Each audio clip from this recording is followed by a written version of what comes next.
And that's it. The Daleks cease to exist. Hundreds of millions of people, thousands of generations can live without fear, in peace, and never even know the word Dalek. But if I kill, wipe out a whole intelligent life form, then I become like them. I'd be no better than the Daleks.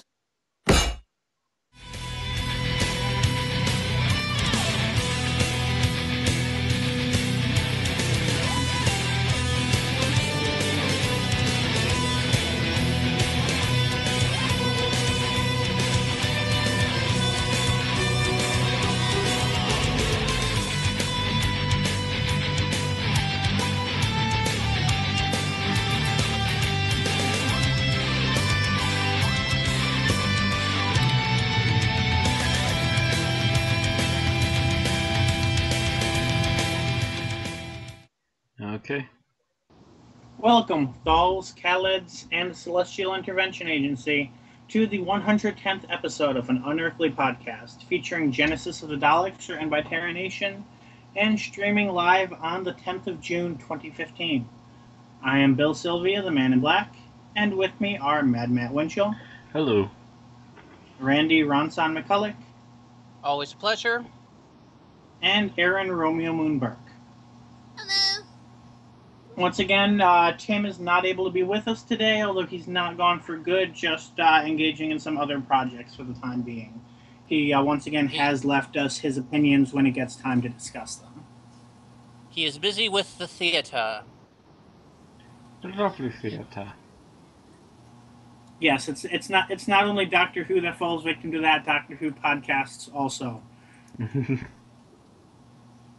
Although I don't, well, actually, he told us what he was doing, but I wasn't familiar with it, so I don't remember. But I don't think it's Shakespeare. It might be. No, it No, it was wasn't closer. Shakespeare. It was some American play, like Death of a Salesman or something. Mm-hmm. I don't know. I can't remember off the top of my head. I remember something like looking that. at what it was and recognizing it, but that was about the extent of it. Mm-hmm. Gotcha. Well, as we start our Anyway. news today, it looks like it's pretty much a giant sci-fi birthday party, so I guess Randy can kick us off with that. Yep. Starting with the one birthday that does not fall on the same day as any others, and he's probably glad of it. Our own Sixth Doctor, Colin Baker, turns 72 on Monday, the 8th of June.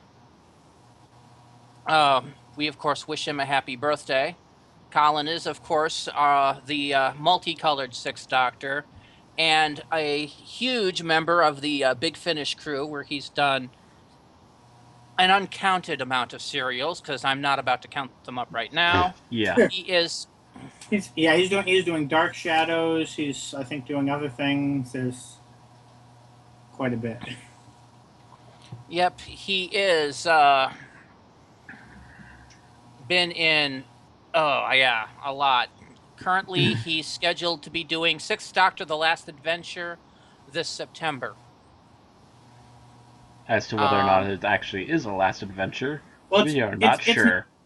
It's going to be the last adventure in terms of featuring the regeneration into Sylvester McCoy. It's not the last adventure in that they have already stated they will definitely continue to release Sixth Doctor audios after that. Oh, so in other words, yeah, that's right. They're giving him his chance to do the regeneration on his terms. Yep. Yeah. So we wish him good luck with that, and happy birthday. Mm-hmm. Alright, so we have a bunch of other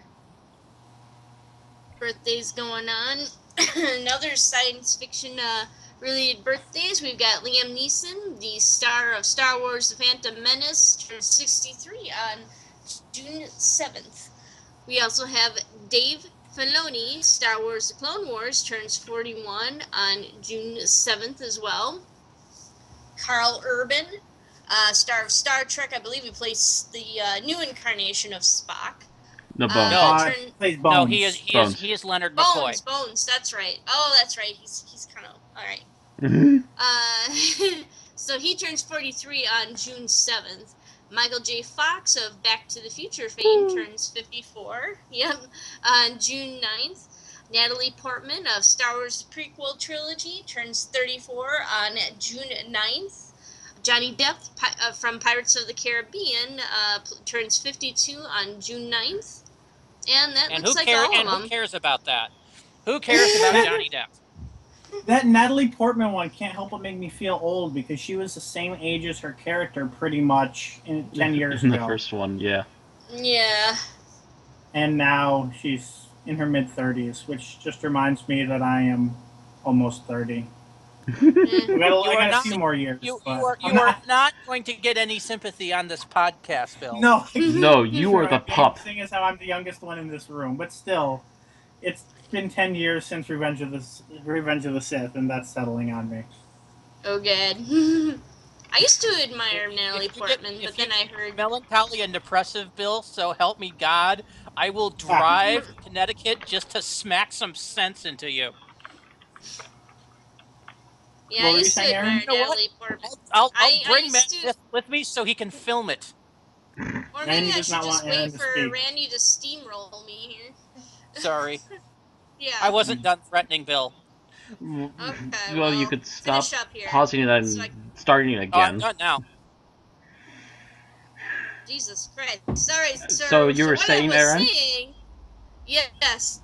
I used to admire Natalie Portman until I heard I saw on one of those pre-movie type screenings a quote taken from her, supposedly. And it could have been taken much out of context, pretty much about how if you're not working in a job that you enjoy, then you're pretty much just a whore, was the whole gist of it. And I thought that was a bit harsh, and I couldn't quite believe that it would come from a little dickish. Someone like her. Yeah. It probably was taken out of context. Yeah, it probably was. Mm-hmm. And I've been taken from a character from a movie, even for all we know. I doubt it was taken from a character in a movie, but she might have been talking about a specific field of job, but because that was already mentioned previously, it was taken out of phrase to sound like any job. Mm-hmm. Yeah. So, but that's just me. Anyway. Still liked her in Black Swan. I hear that was good. Anyway. Moving on to our Doctor Who news, we got some news on Series 9 this week. First off is actress Rebecca Frost, who acted alongside Peter Capaldi in The Thick of It, and alongside Jenna Coleman in Death Comes to Pemberley, is to appear in the currently filming two-part episode of Series 9, which is one written by Peter Harness and featuring the return of such faces as Kate Stewart, Osgood, and the Zygons. Be nice to see what happened with that storyline. So we now know a little more about that episode, but still not a lot. Yeah. Well, that episode's filming now, so if there's going to be any leaks about it, they're going to come. Yeah. I still want to know what's going on with that episode. I mean, is it just going to turn out that it's going to be Zygon Osgood, or that Zygon Osgood died, or are they basically going to be making the Doctor Who version of the Lazarus Pit? Or is it going to be a flashback where they just show a scene from before Osgood died, and then the rest of the episode happens? Yeah, we don't know yet. All we know is that the character's in it. So. Yeah. Can't tell you. It would be interesting if the Zygon Osgood had lived and now has to assume the persona of the person that it was mimicking, and thus learns how to be human through that. That'd be interesting. Well, Day of the Doctor left them all amnesed. So true, but they never said whether that would wear off after the fact or not. They could give the memories back, but they don't. Right? Yeah, that's what I'm saying. There might have been two people running around both thinking they were the original all this time. We don't know. Yeah, or by the time they got their memories back, they'd been living thinking they were the person for so long that it kind of sunk in and embedded in them. I think it'd be funny if the Doctor landed and wound up facing Kate Stewart and Kate Stewart, both working together for the benefit of Great Britain. And they're both pissed at him. Yes. That would be freaking beautiful, actually. And it just happens that, when Kate Stewart was dealing with the Doctor during the last season finale, the other Kate Stewart was busy mediating a dispute somewhere. It would be freaking awesome, but we'll see. She was preventing Salamander's rise to power. Right. I think we're still a good 20, 30 years off of that. No, I thought it was 2018. Really? I thought it was more like 2030, so. 2040s. No, Hard to tell.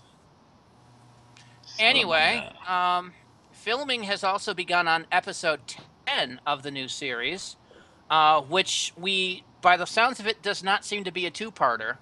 Maybe because 11, 12, and 13 are all going to be one storyline. We don't know. But Jovian Wade, or is that Joivan? Excuse me. Joivan Wade, who played Rigsy in Flatline, is returning for this episode. The episode is directed by Justin Molotnikov. Wow. I almost said Justin Molotov. The explosive director. Real and written by flashy. Sarah Dollard, whose previous credits include Being Human and BBC's spy drama The Game. Ooh. Sarah commented, Yeah. getting to play in Doctor Who Toy Box is a dream come true. It's a total honor to contribute to a show that has brought me such joy as a fan. However, writing for Peter Capaldi and Jenna Coleman has presented a serious problem. Some days I've been too excited to actually sit down and type. As mentioned, Rigsy is returning in this, and they are not saying why he is currently mixed up with the Doctor and Clara again. Really, that's all we know at this point. We know, other guests for previous episodes, of which he joins the list, which includes Maisie Williams, Michelle Gomez, Rebecca Front, Rufus Hound, Paul Kaye, and Jay Griffiths. It also mentions that Doctor Who will be returning this autumn. We suspect in the last week of August, over the bank holiday as usual. Yep. Hopefully he doesn't become a third Mickey. A Uh, third incarnation of the Mickey archetype. I'm hoping The not, young and the fact that he's showing up fairly late in the series is probably a good indicator he's not. Yeah, I mean, if anything, he might be another Craig or something like that. But Yeah, another lodger. Mm-hmm. Of course, I would love to see them make a third installment of the Craig saga. This time, with him having no idea it's the Doctor because it's a new face. maybe Poor this Craig. time his son is a teenager. Or even just a younger child. But, Yeah. we'll see. No, I just think the 12th Doctor having to deal with a teenage son in the midst of everything else would be hilarious. Still, the 12th Doctor showing up and looking at a little 5-year-old going, "Oh, storm again."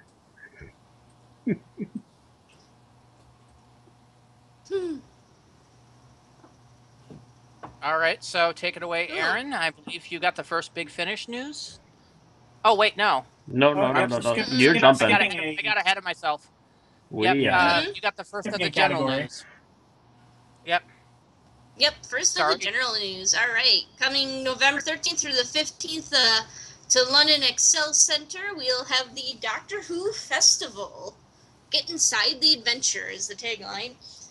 And the official Doctor Who Festival offers fans of all ages an exclusive glimpse into the production processes behind your favorite program, including talks and theater shows with the current cast and crew, bringing together a wealth of talent from Peter Capaldi's time to the TARDIS. The event promises guests a unique insight into the television industry and the creative skills required to bring an episode of Doctor Who to you, with exclusive access to people who make it all happen. So, yep, coolies. Looks like they've got a bunch of different stuff going on. Meet the cast, meet the writers, drama school, latest film set photos, costumes and props, production village, the fan challenge, which is apparently test your Doctor Who knowledge in the festival's specially themed fan challenges. Choose from a traditional team-based competition for adults or an active multiple-choice challenge for younger visitors. Answer incorrectly and you will be eliminated. Alright, and then we've got official merchandise, cosplay showcase, and photo opportunities. So yeah, it looks like a lot is going on with that here. It sounds like almost kind of like a convention, like an official convention from the BBC. It is sponsored, it looks like, by the BBC. Yeah. So. I just have to ask: are the fan challenges being moderated by Anne Robinson? You are the weakest link. She could come in cosplay as the android. I was going to say, now they'll just use the android. They still have that model somewhere. They probably do. If they haven't recycled it.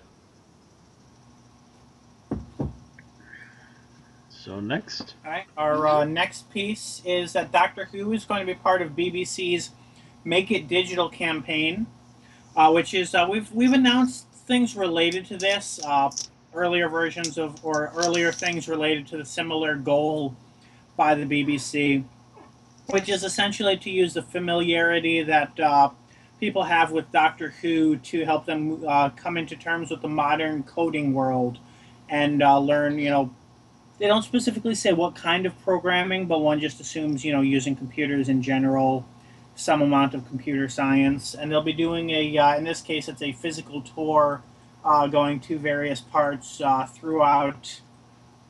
I don't know if all of these are England or just the UK in general. Plymouth, Belfast, Cambridge, Bristol, Sunderland, Nottingham, Blackpool, Bournemouth, Cardiff. So across the UK, Cardiff is not in England. Hull, southeast/London.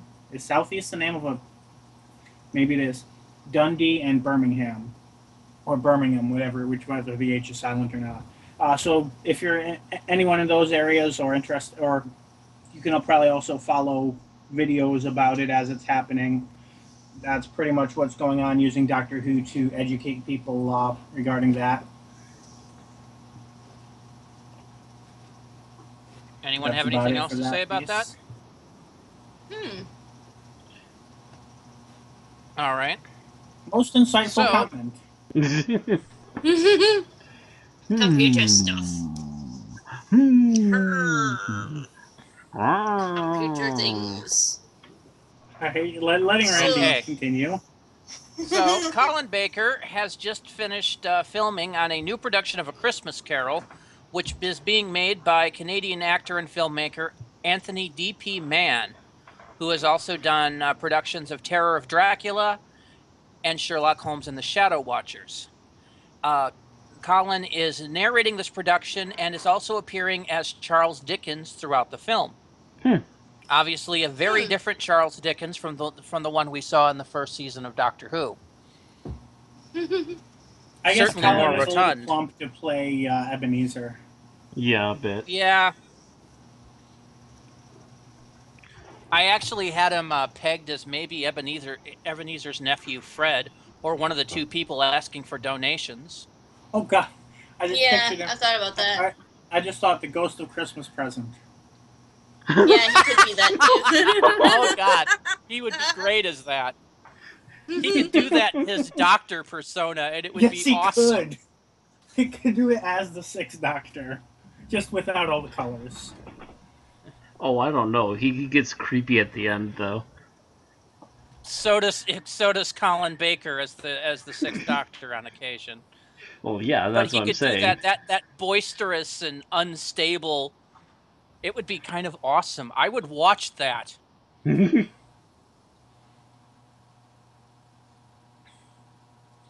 But then the thing is, you would have to get Sylvester McCoy to appear as the Ghost of Christmas Future.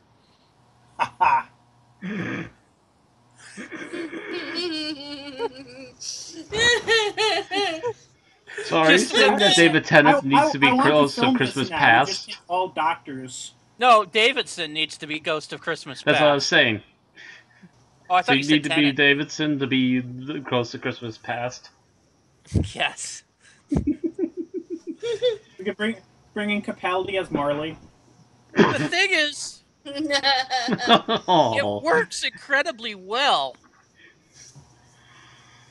Oh my. It works way too well.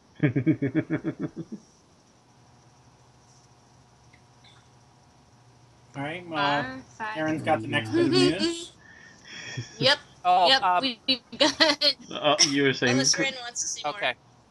I was just going to say that should be out around Christmas this year. Oh, Okay. Yeah. Cool.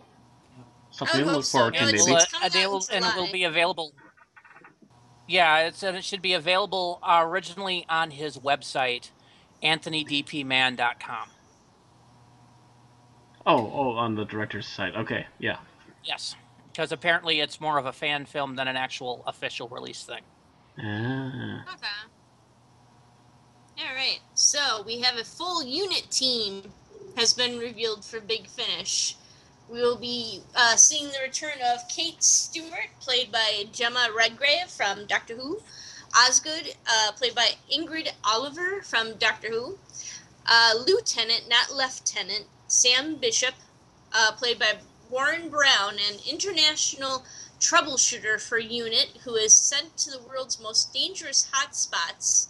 The actor is known from Luther, By Any Means, Good Cop, Captain Webb, X Company.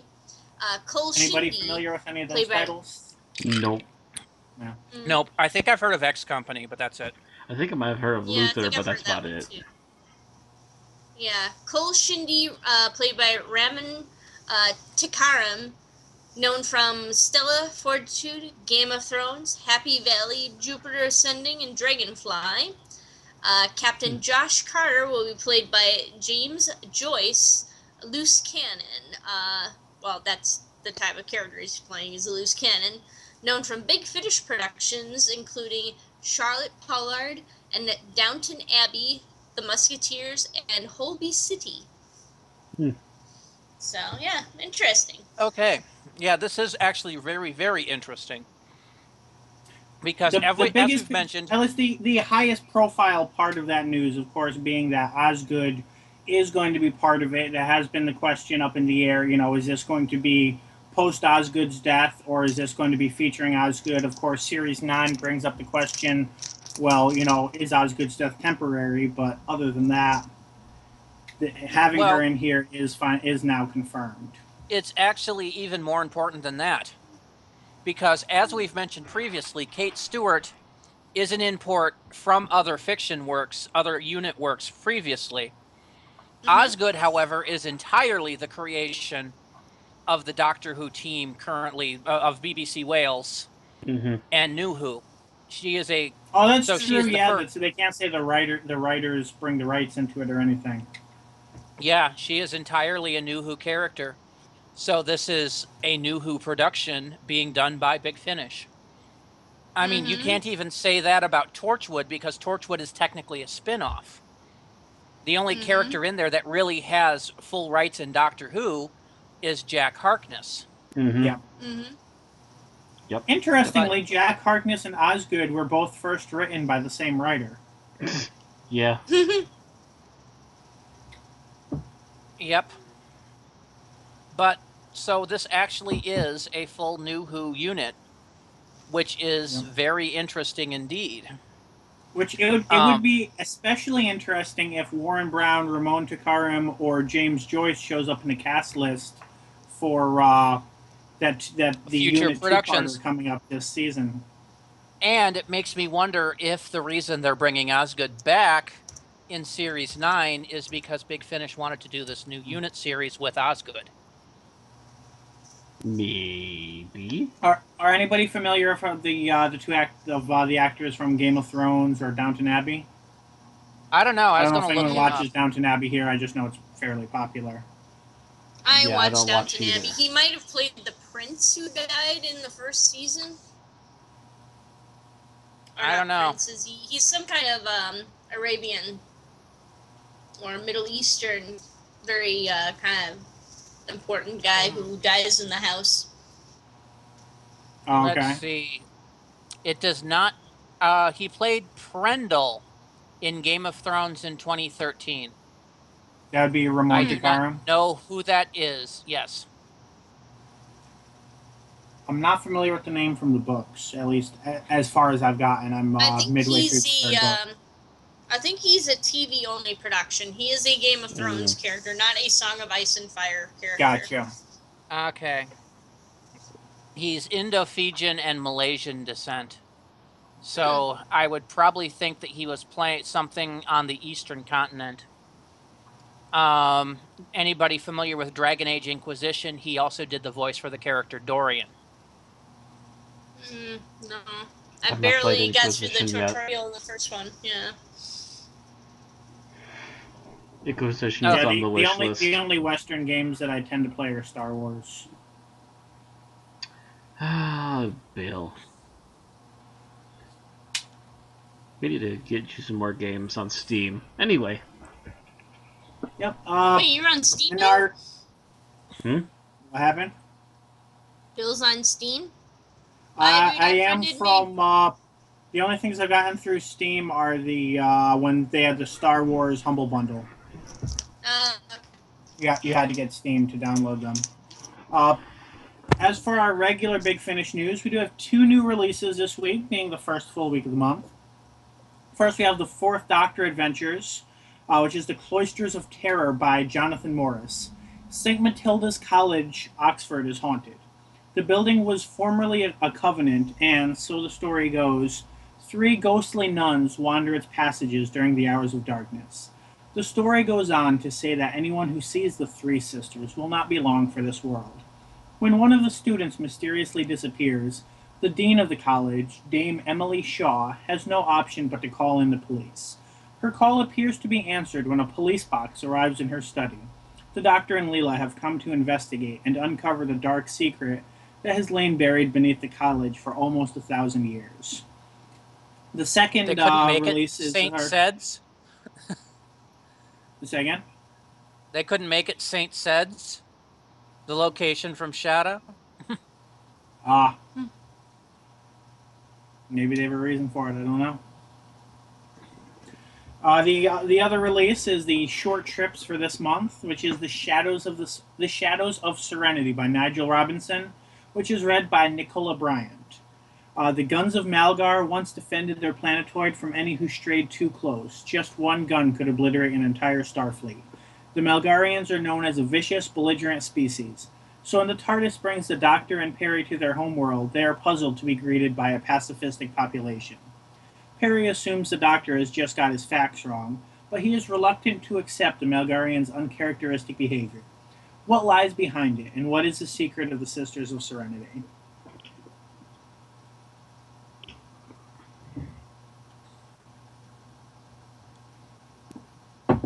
And that's about it for our Big Finish news.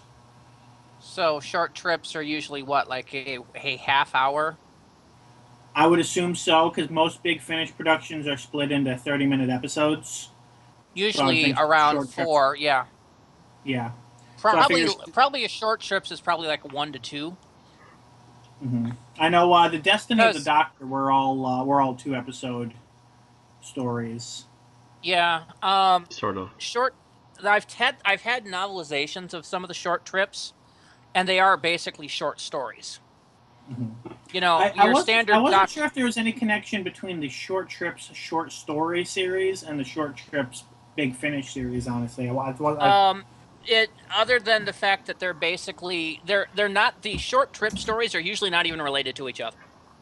Mm-hmm. They're just a collection of short stories. Right. And I'm thinking the short trips was the same thing with their audio. They're just short audios. Right. No, I get that. I'm just curious. I find it strange that both the short story series and the audio series were able to use the same title. Normally, they're both Doctor Who, so I would think that's because they accomplish the same purpose. Right. You know, normally a Doctor Who novel's like, 500, 600 pages, and these were, this was 500 and 600 pages, but they were like little 10 to 15 page stories each. Right. They were like 1 chapter stories.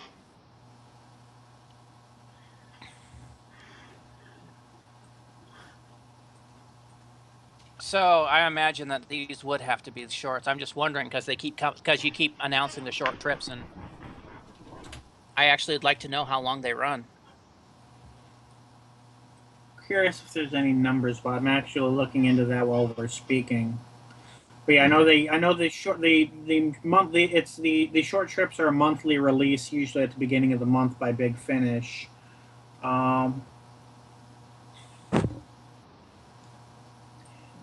I'm not seeing anything specific about their average length, but I would imagine it to be about 30 minutes. Although this was the first one, it specifically said Nicola Bryant recording, which gives me the impression it's more like an audiobook as compared to a full cast. But that's the first one that actually gave me that impression. Yeah, It might just be that's what they're doing with this one. I don't know. Right. Oh yeah, it's a series of short stories read by an original cast member. So they are probably then more in the vein of an audiobook version of a short story. So they're essentially a short trip novel story in audio format. Yeah. Yep. Pretty much. Okay. All right, that answers that question.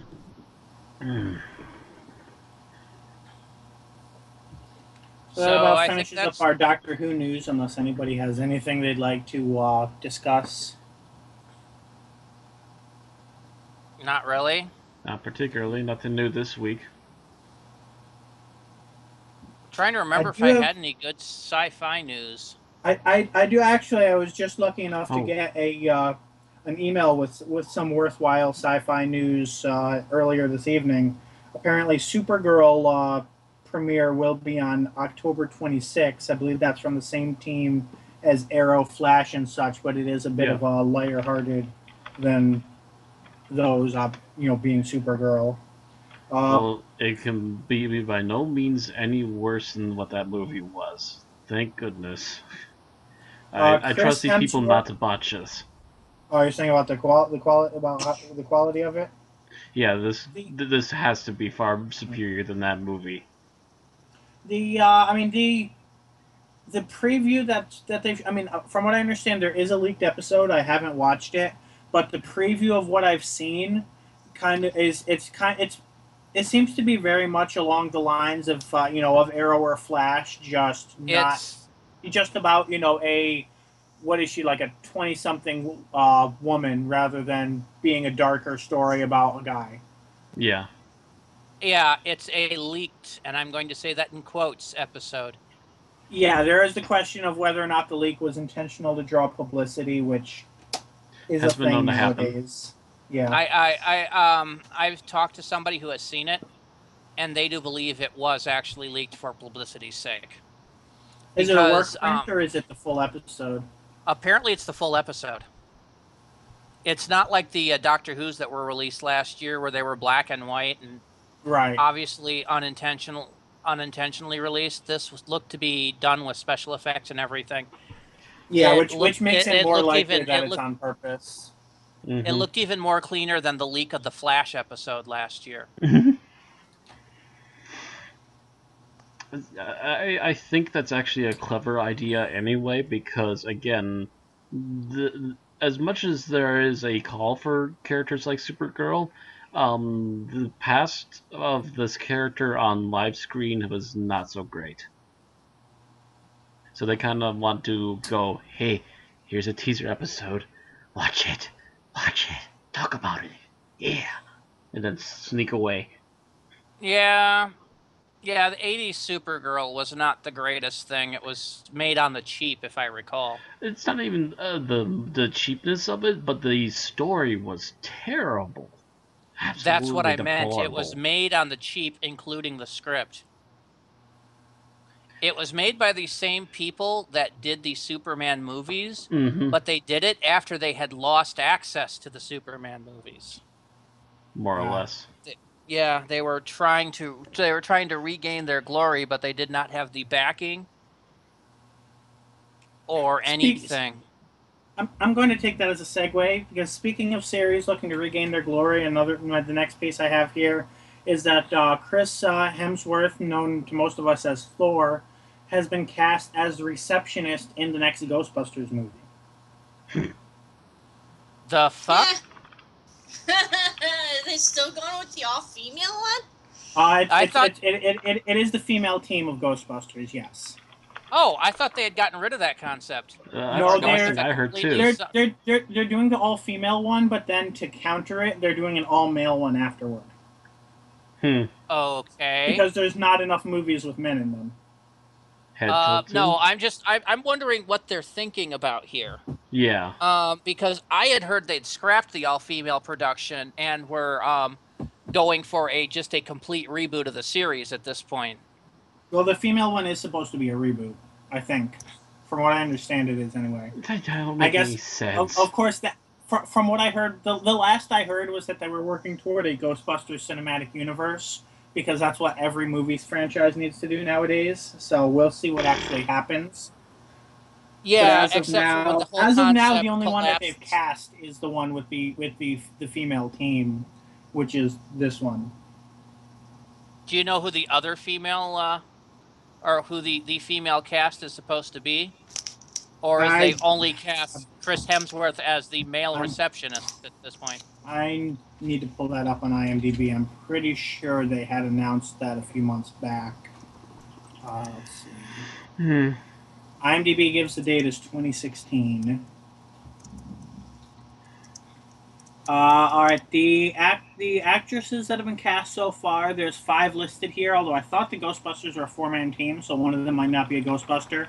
Melissa McCarthy, Kristen Wiig, W-I-I-G, Kate McKinnon, Cecily Strong, and Leslie Jones. I don't know any of them. People. Yeah. Not a one of them. Those names just whooshed right over my head. I know Melissa McCarthy. And she is? She's one of them. She's actually kind of one of the heavy set actresses that have come out that have been popular comedians. She was in Heat, I believe. Was she in Bridesmaids? I'm pulling up their articles now. Which one did you say? Melissa McCartney. Let's see. She's known for Gilmore Girls, Mike and Molly, The Heat, and Identity Thief. And you asked if she was in Bridesmaids, did you say? I believe she's Molly from played Mike and Megan Molly. in Bridesmaids. Oh, yep. No. Now, you're familiar with her?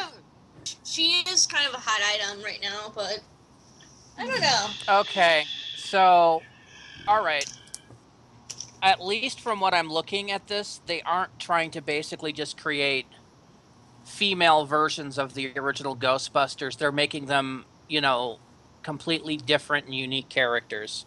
I do recognize the actress from Gilmore Girls now that I'm looking at her. Which I can. That's doable. Yeah. The original concept. I think when we talked about this at OddCon, because that's when we first heard the rumor, and I had heard that they had gone another way after that. Apparently not.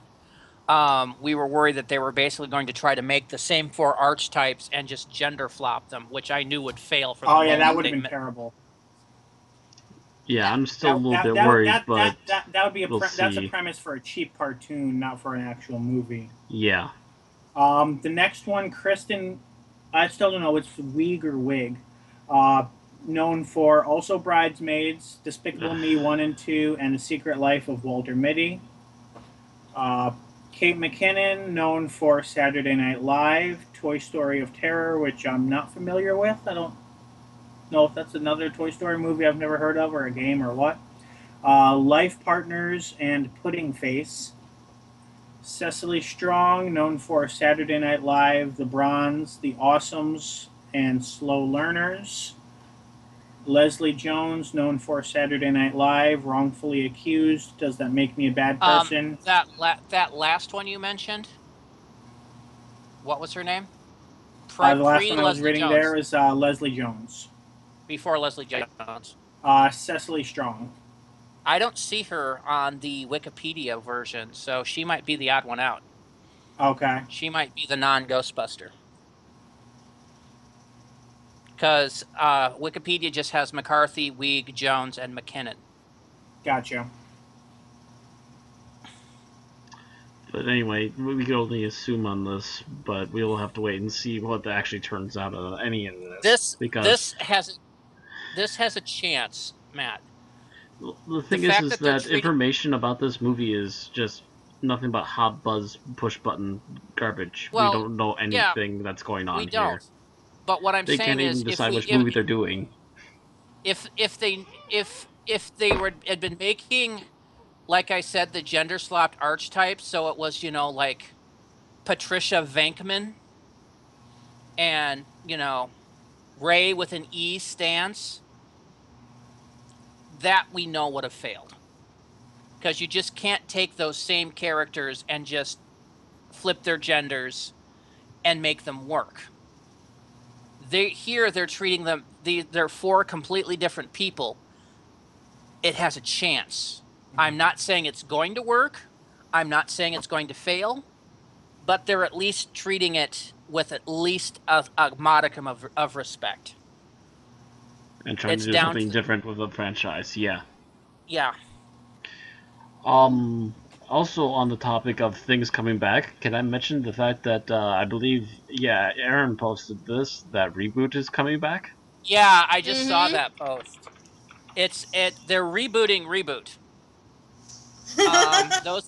Those of you not familiar with Reboot, it is a cartoon that aired in the early 90s, originally on ABC, and then in the late 90s on Cartoon Network Toonami, I believe. Mm-hmm.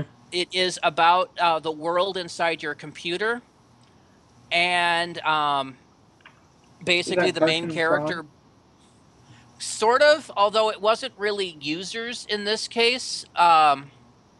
The main character, Bob, was called a Guardian, and he's basically guards systems from viruses, kind of like a anthropomorphized version of Norton Antivirus in a way. Essentially, or AVG. Yeah. Sorry, I outdated myself there, but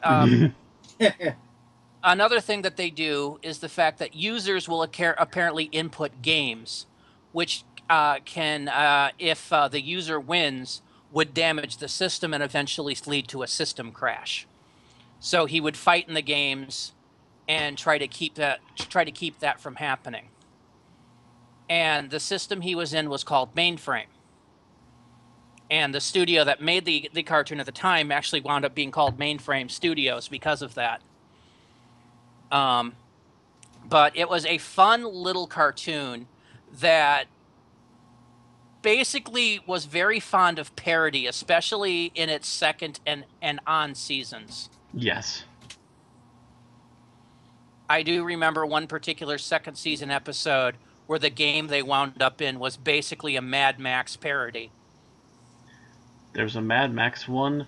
I do definitely really recall the Evil Dead one as well. That was the beginning of season 3. I loved this cartoon to death.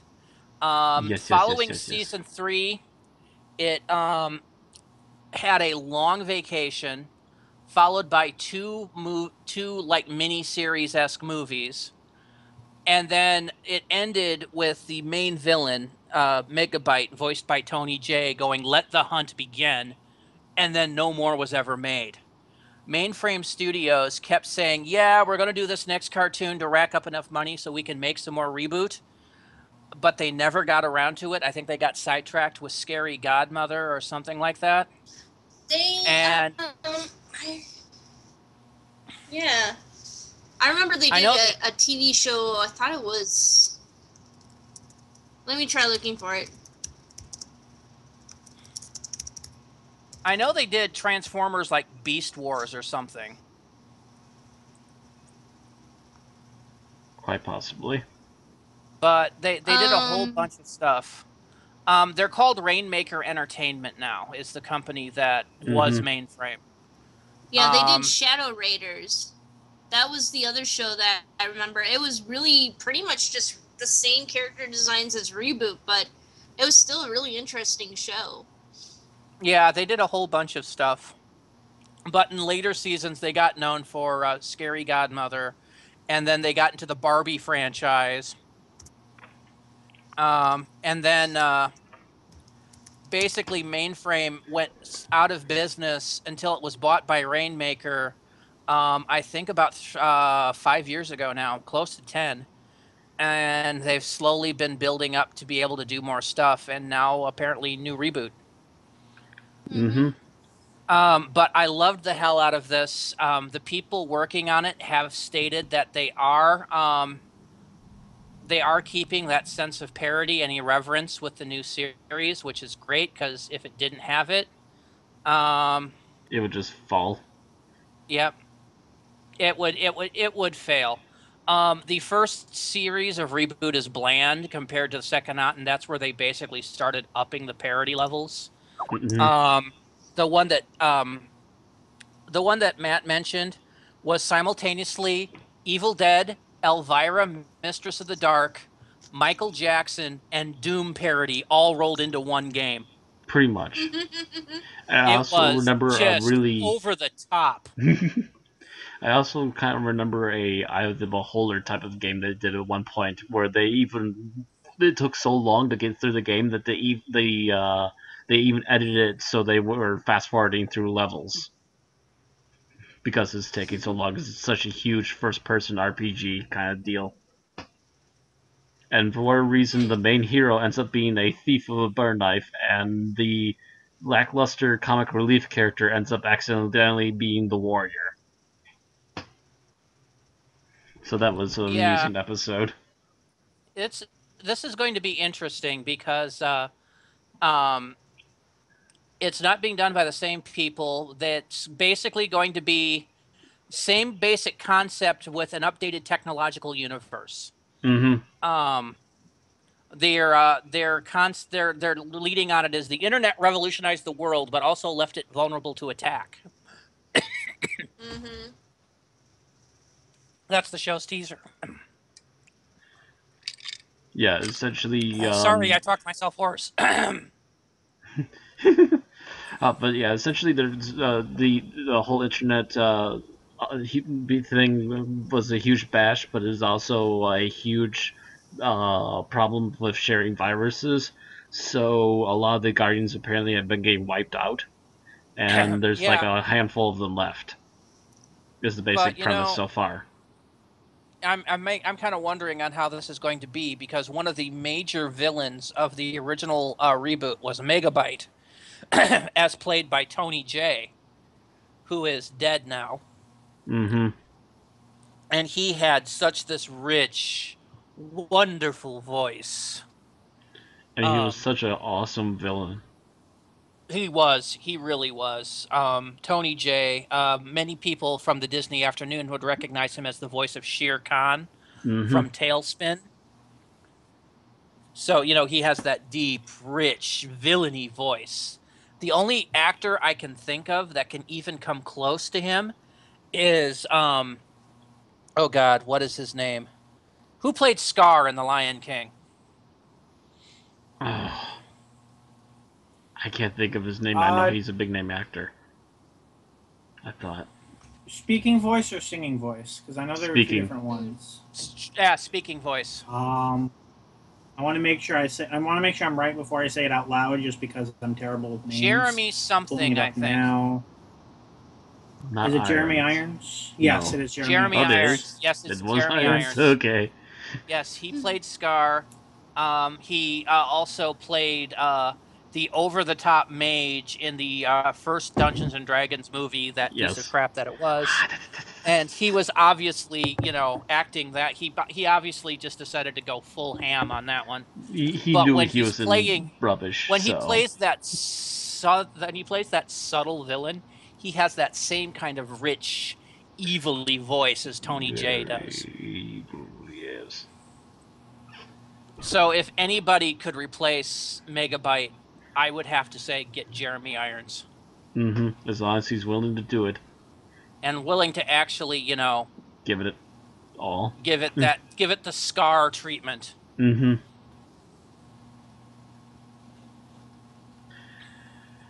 So yeah, I can't wait for that. I believe that will cover our normal sections of the news here. Yep. Mm-hmm. I think that carried us on to time for the summary. Yes, it did. Just about. So we Yeah. are on to the 5-minute challenge. Anybody want to take the 5-minute challenge? Edit. Does Bill or Matt want to take the 5-minute challenge? Contemplating. Because I could be extremely brief if you want me to. Well, contemplate fast, Matt. We're at the time that we are supposed to be starting. Up to you. Yes. Don't leave it up to me.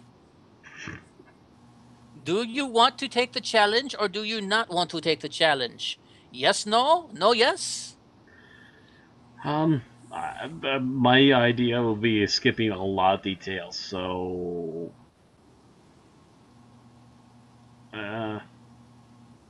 if you have something better or a little more detailed, it'd probably be better for you. I have nothing planned. I was going to do it off the cuff. And if I keep it like this, eventually I'll be doing it in a Don Adams voice. You did it in 5 minutes, 20 seconds. Missed it by that much. Actually, I should be getting the timer up. Actually, was that a post version of the timer? I don't know. I haven't looked at the Skype yet. Just remember, countdown timer. I didn't resend you the link today. I thought about it, but I didn't because I'd already sent the links by the time I thought about it. Yeah, I thought you bookmarked it, Matt. I did not bookmark it. I just shared the link. Stopwatch. Just Online use the stopwatch stopwatch instead of the one I sent you last week. Yeah. That was probably very loud in your ear. And very loud in my ear when Matt decided to make a buzzer. Yeah. Stopped the entire podcast for a minute. Content timers. Large stopwatch. This should be stopwatch. Okay, I got a stopwatch ready. Ready? So you want me to go then? Sure. Yep. I got it ready. All right. Just say when to start. Start in 5, 4, 3, 2, 1. Okay, so the Doctor appears on a war-torn planet without his companions. He is soon met by a Time Lord who tells him he is on Skaro and he's there for a reason. After a little bit of back and forth with the Doctor not wanting to do anything, the Time Lord mentions Daleks, and the Doctor's immediately attentive. He says they have gone back in time to the beginning of the Daleks' creation, and the Doctor is going to try to make them a less aggressive race, or stop their development entirely, or anything to set them back. The Doctor agrees because, after all, this is Daleks. The Time Lord gives him a ring, says this is his way back, vanishes, and the Doctor then meets up with Harry and Sarah Jane. They quickly wander into an ambush where Sarah's knocked unconscious, and the Doctor and Harry get captured, and then escape, and then get captured.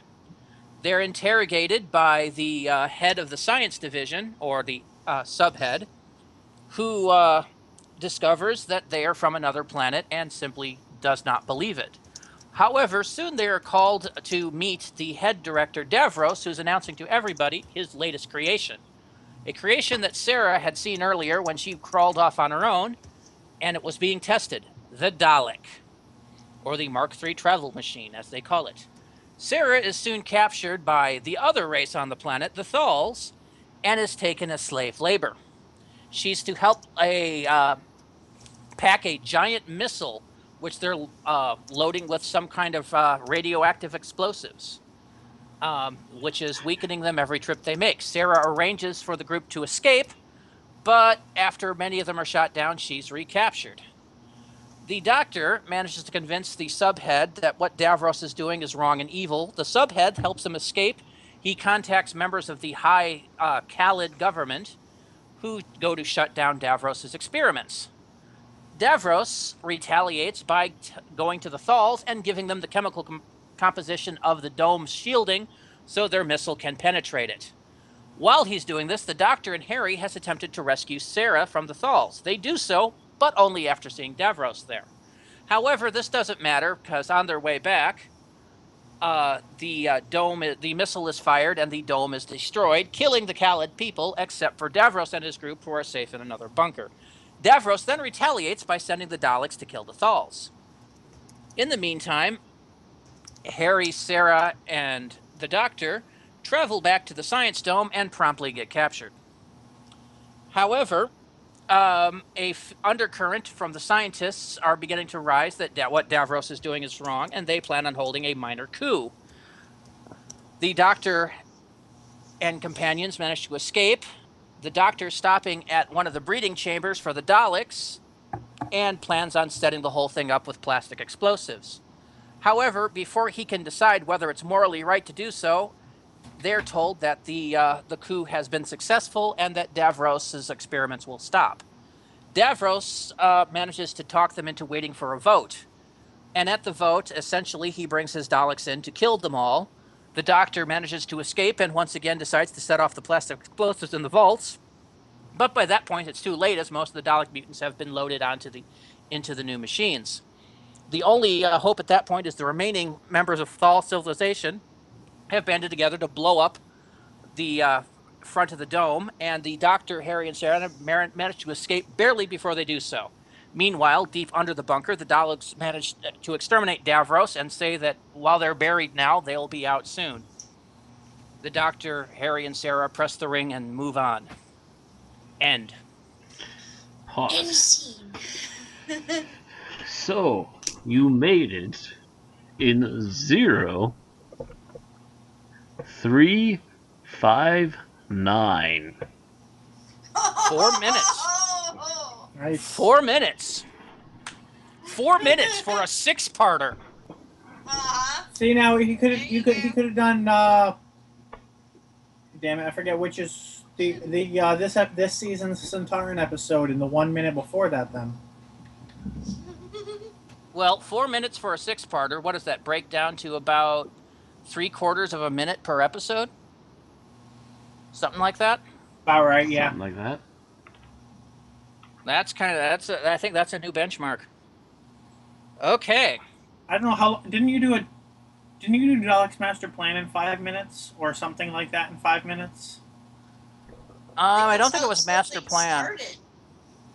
Yeah, it was something close to that. I thought this started by you Was it doing a Dan? 12-parter in 5 minutes. Okay, Yeah, I so think so, no, that's yeah. Mm-hmm. okay. So that's even more impressive because that was And less than 30 that's a seconds per benchmark episode. we're never going to reach again because we're never.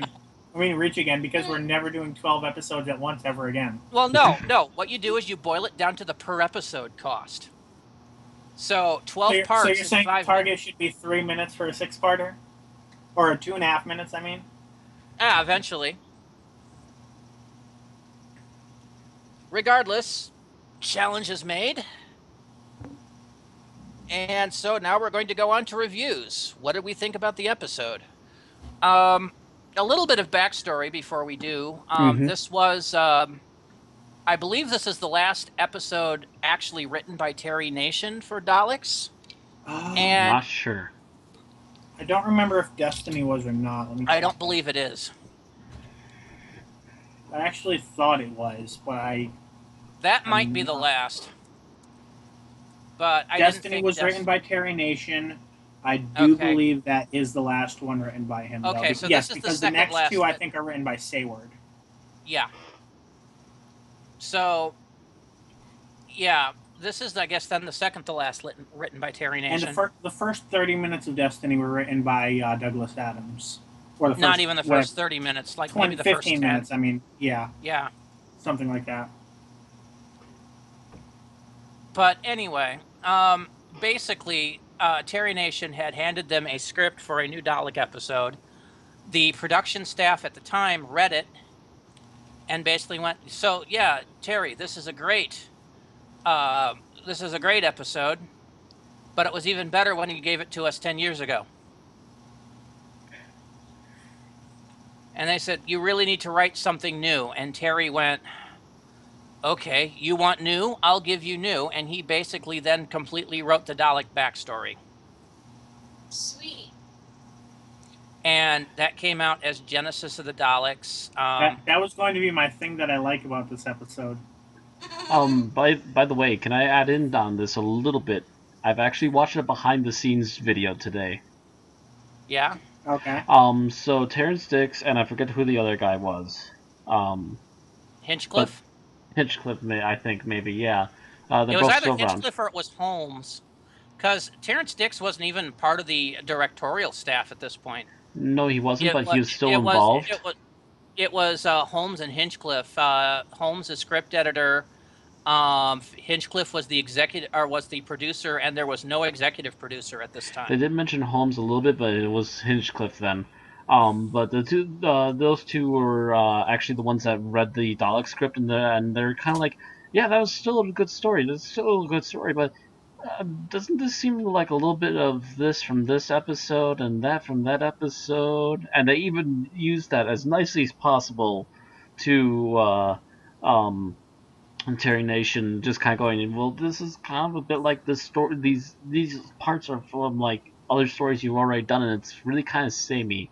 And they were actually pondering with Terry Nation what to do, and I believe it was one of the guys actually mentioned, what about a Genesis story? What about something about where the Daleks came from? And Terry Nation went, okay, I think I got an idea, wandered off, and literally took the Genesis word and made Genesis of the Daleks.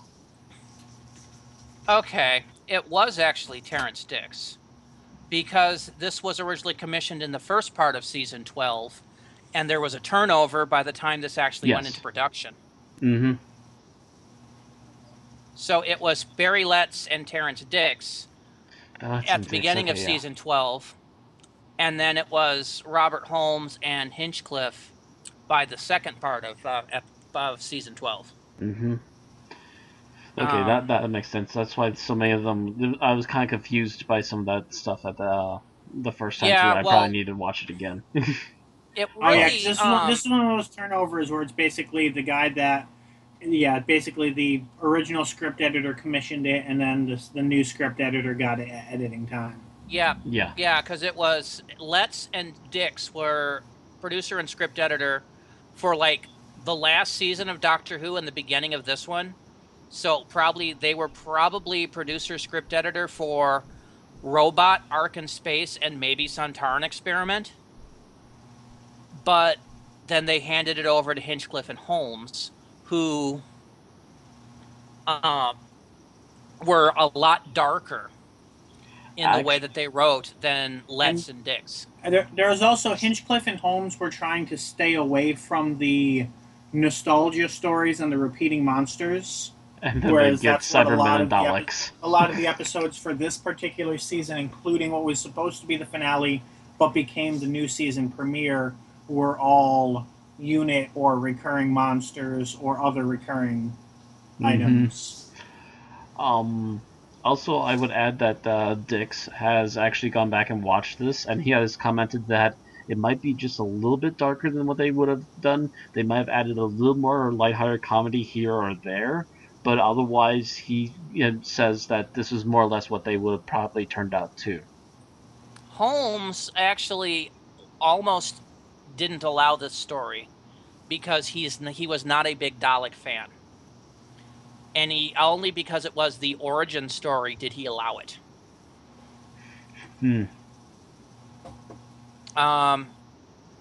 Hinchcliffe wanted the story to be pacey and make the Daleks appear more powerful, which is a good decision since, if you look at Death, one of the things I was laughing at about Death was how freaking futile the Daleks seemed. Yes. Yes, that was our main problem with Death.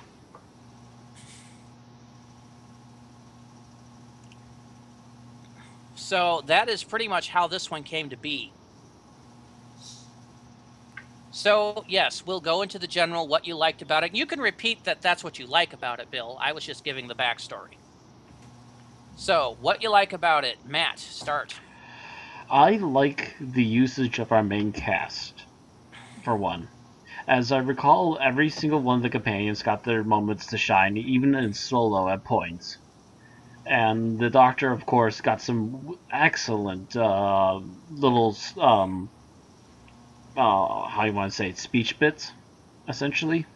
Especially when he's, well, actually, that'd be a scene, but we'll cover that later, probably. But he gets some excellent speeches here and there, especially during the later half. Yeah. Just excellent casting, and all of them just totally pull their weight, even when some of the companions in previous stories have been kind of meh. They did really great in this one. This was kind of part of an overarching storyline that started on Ark in Space and ended in Revenge of the Cybermen, which we've already reviewed. Yeah. Right. But it started with Ark, it went to Sontaran Experiment, then this, then Revenge. And it was kind of, a mini seasonal overarching story. It was almost kind of a throwback to the days of Doctor Who, where one episode immediately followed the other. It even goes as far as Revenge leads directly into Terror of the Zygons as well. Yeah. Which was supposed to be part of the same season, but they ended up having to delay it. Probably because Genesis was 2 episodes longer than they thought it was going to be. But they couldn't find anything to cut. It's too good.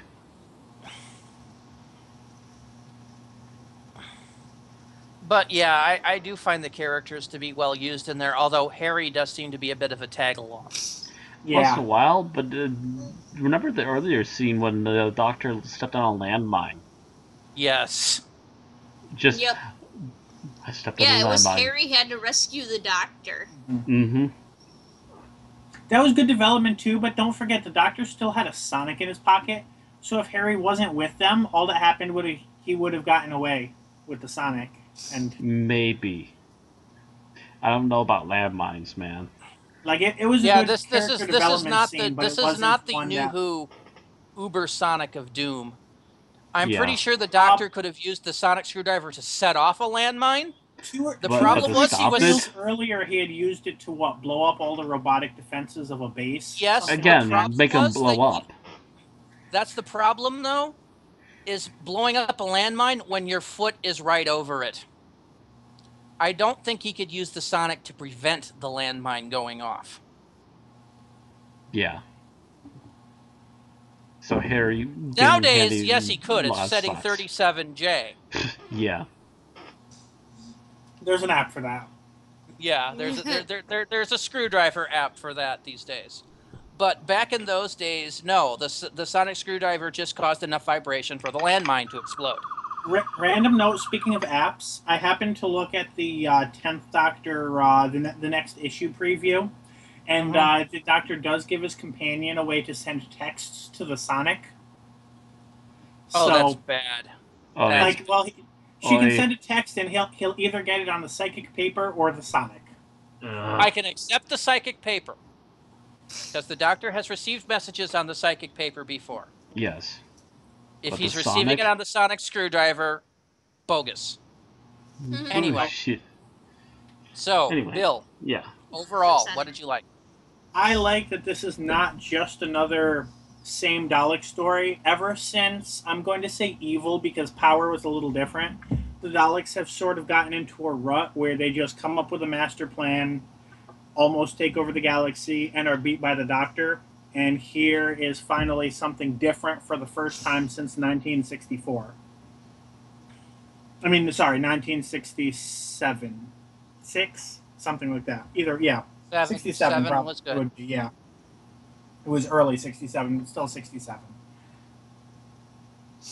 Yeah. I largely agree with that.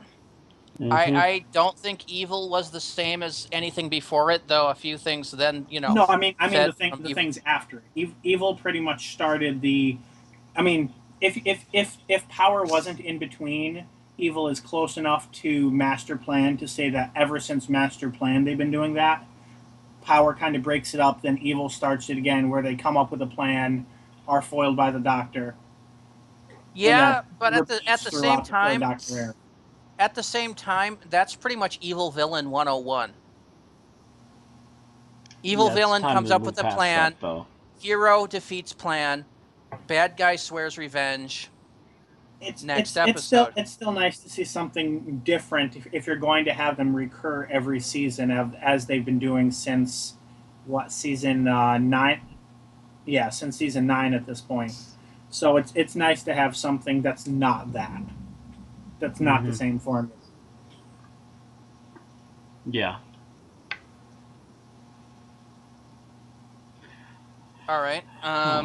Timbits? Yeah. What did Tim say? Tim Oh, I'm said, sorry. Yeah. Okay. the story handled its beats very well. Joe Tante once said you have to put funny parts in your movie because otherwise your audience may laugh when you don't want them to. With that in mind, all the comic relief moments in Genesis were optimally placed and played at the right level. In fact, all of the moments, including the funny, the sad, and the serious, were all played just right. Not too subdued and not too over the top. That's something Yeah. Tom Baker, at the very least, was very good at. Yes. I mean, the rest of the production team has their role as well, but he's good at that anyway. I said when we reviewed Robot that from pretty much the first scene that Tom Baker got to act and not just be unconscious, he pretty much owned the part. Yeah. And that's still true when we're seeing Genesis. He is still Tom Baker. He is still unbelievably very good at every bit of this role. He became the Doctor from that moment. Well, that said, this might be the most dramatic episode of his that I've watched so far. He's had a few. Can I add in a little bit about Tom? The fantastic thing about the extra features too that I saw, the behind the scenes, was Tom Baker from, I want to say, in the last 5 years or so. And they're actually sitting there talking about how Tom Baker has this great acting and sense of timing. And as they're talking to him, he fakes a phone call from his cell phone, pulls it out of his shirt pocket, and pretends to be talking to his first wife. Okay. And he's like, "Oh, hi, I haven't talked to you in years. Where are you now? Lincolnshire." And it just goes on and on for a few minutes, and then he pretends like that all of a sudden she starts having a fight with him over the phone, and then she hangs up. He just kind of smiles and puts it away. Oh well, as we were saying. And he continues on. You really don't know if he was, just doing it for comedy, or if he might. No, he was doing it for comedy. You could kind of tell he was doing it tongue in cheek. He's just this quick dry wit that he just came up with this off the cuff, because I believe he's been estranged from his first wife since before he was in Doctor Who. So. I could see him also doing that though if he's in an interview he wants out of. Yeah. It's like, what are they going to do? Yell at me? I made them laugh. Yeah, the thing is, he has such a rare and unique wit. Nobody playing the Doctor after Tom Baker has ever been able to wholly capture Tom Baker's wit.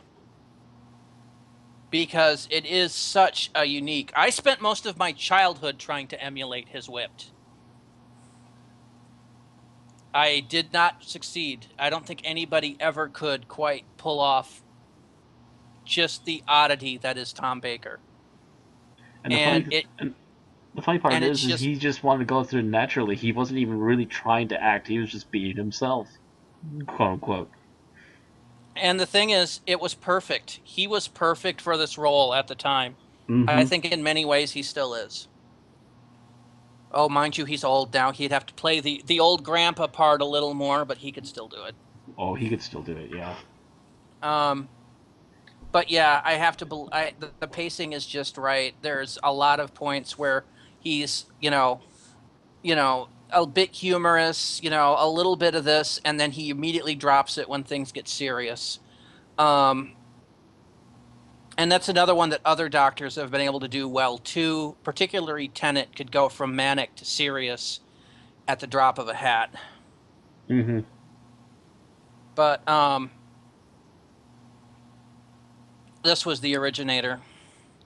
Okay, Aaron, what did you like overall? I like the world building for it. We actually get to see quite a lot more of Skaro. We get to learn a lot more about the Khalids. The Khalids were a lot more sympathetic in this one. And we also get to see more of the Thals, which were kind of atrocious bastards in this. And just kind of the fact that, it's it's not just the, oh, hey, we have to run back and forth across this wasteland. It's the, oh, hey, guess what? We get to run back across the wasteland to deliver this message. Again? That's Again. not true. What the companions actually said again at one point. Right. Yeah. And they make it feel as if it's kind of an arduous, really kind of annoying journey across this fairly treacherous planet where there's more than just, there's mutated humanoids, and there's also monsters down in the lair that Davros has been screwing around with, and all this other stuff going on, so. Yeah, Skaro, the way we saw it since the Daleks, has been pretty black and white. The Daleks were the bad guys, the Thals were the good guys. Oh. Can't tell if pun was intended. Oi. Okay, so record that I need to kick Bill in the dick for this one. Anyway, but no, I mean, it was, Daleks are the bad guys, Thals are the good guys, and here we get to see that it was more shades of gray. Yeah. Although Originally. not 50. Well, the Daleks were still pretty much the bad guys.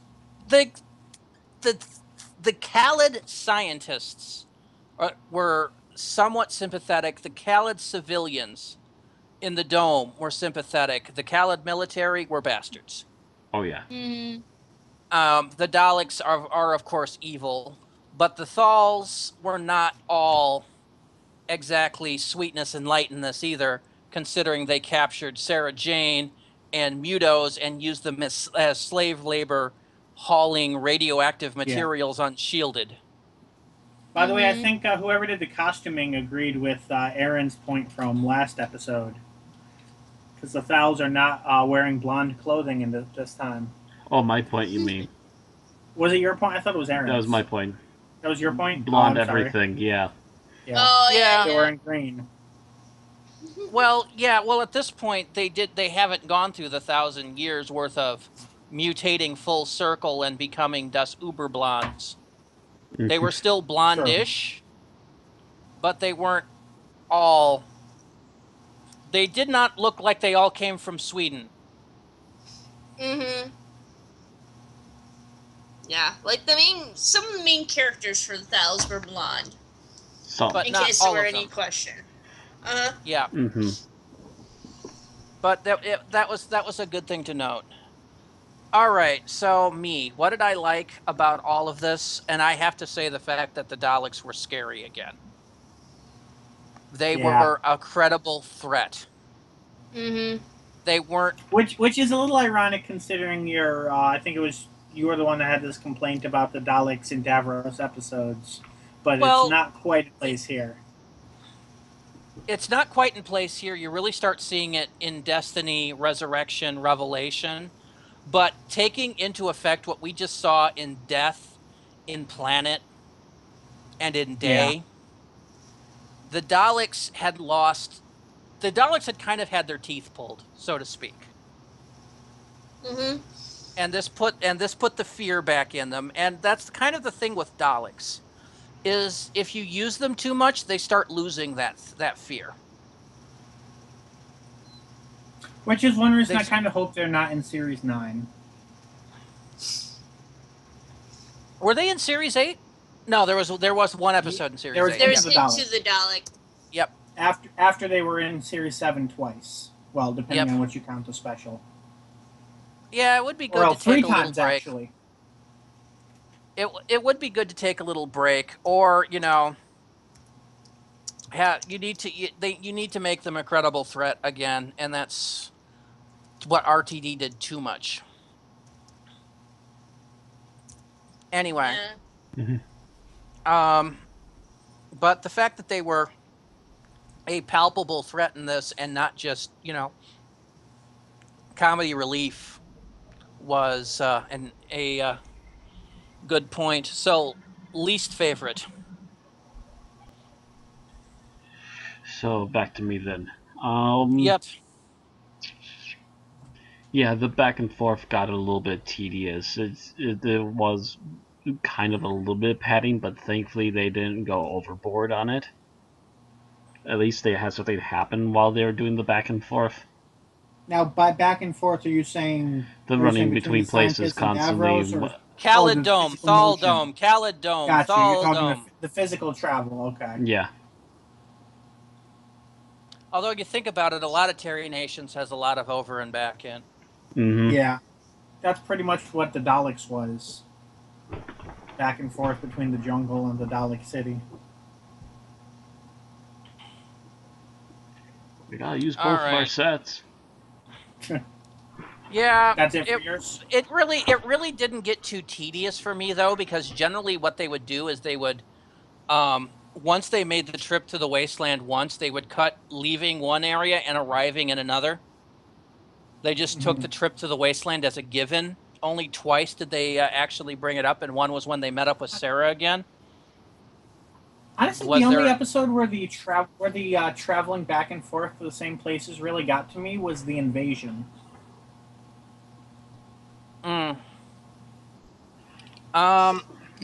So.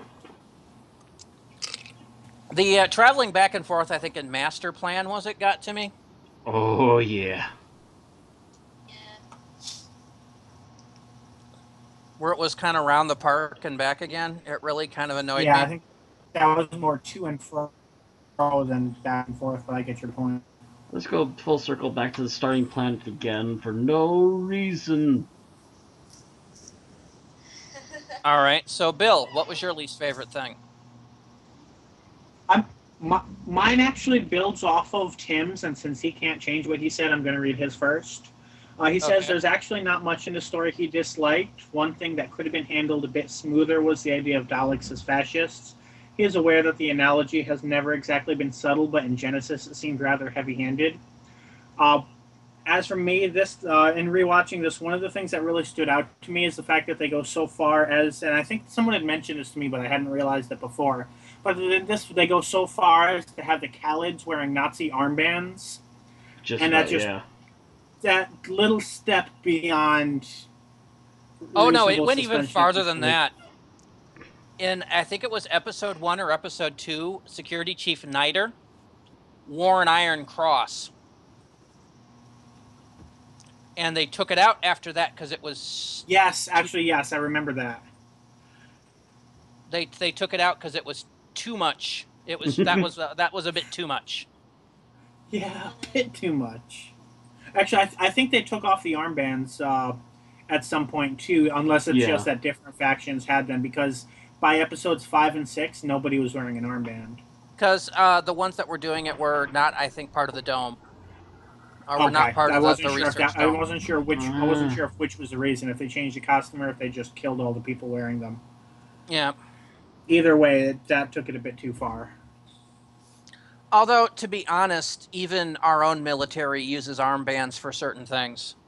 MPs and officers of the day tend to wear armbands. But in that case, you wouldn't have everybody on the base wearing one. Yeah. Well, it was really only certain troops that were wearing them, so I was just wondering if those might have been MPs. Because Niter didn't wear one, neither did the boy general. Garthen? Did Garthen was that his name?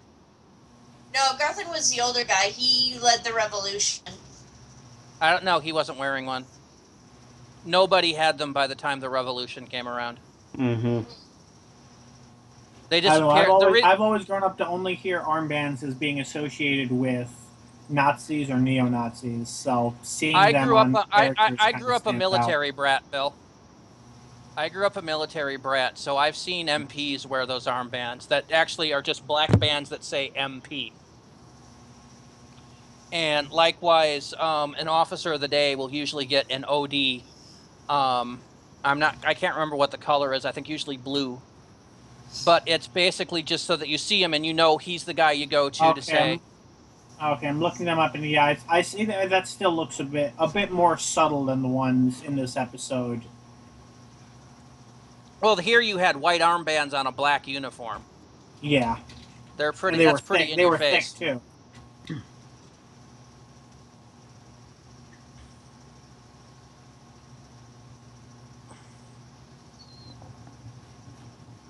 either way, there was a very big Nazi Germanic look to the Khalids, Yeah. and they were supposed to. The only If thing they any- could have done to take it farther was if they said Heil when Davros Yeah, I came mean, around. they even had the almost Nazi salute. Mm-hmm. But, you know, I actually said this to Aaron. If anybody has a right to portray villains as Nazis, it's the English. Yeah. Pretty much. Thought it I would be mean, the- you know, the Jews have that right as well. The problem is people will bring up the Holocaust, and there's always going to be some faction, as wrong as they are, going, it didn't happen. Nobody can say the Blitz didn't happen.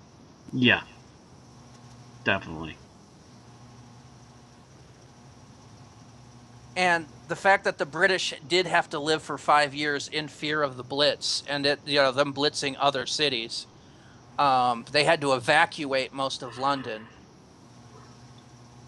And this was 75, so this was, you know, 30 years after, you know, the Nazi threat had ended.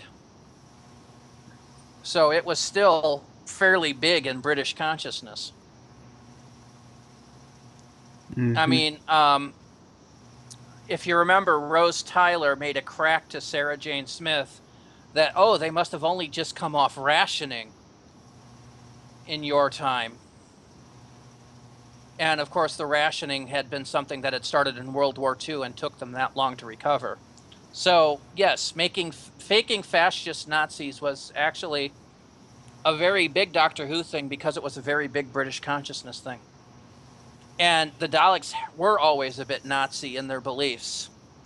I actually think it's very appropriate that the Khalids were seen as very Nazi-like. Because it's a logical evolution from A to B. It's just that Davros took it a step further and made them even worse. Yeah. But that's my thought on it. Pretty much. So that was also your least favorite thing, Bill? Mm-hmm. That Yeah. was his add-on to it.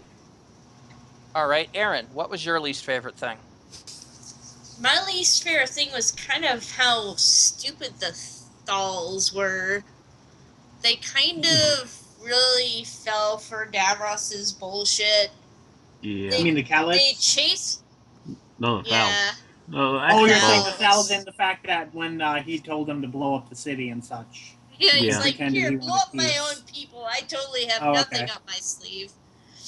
Got you, I got you. Or when But yeah. also when they're like chasing Sarah Jane up the rocket, I would just have kicked them off. I'd have been like, here, poop. Especially when they're like trying to reach over to grab me. It's just like, oh, hey, you seem to have slipped there for a second. I mean, she had a Muto with her. The Muto could have grabbed the one guy, and she could have pushed the other guy who was kind of trying to reach for her.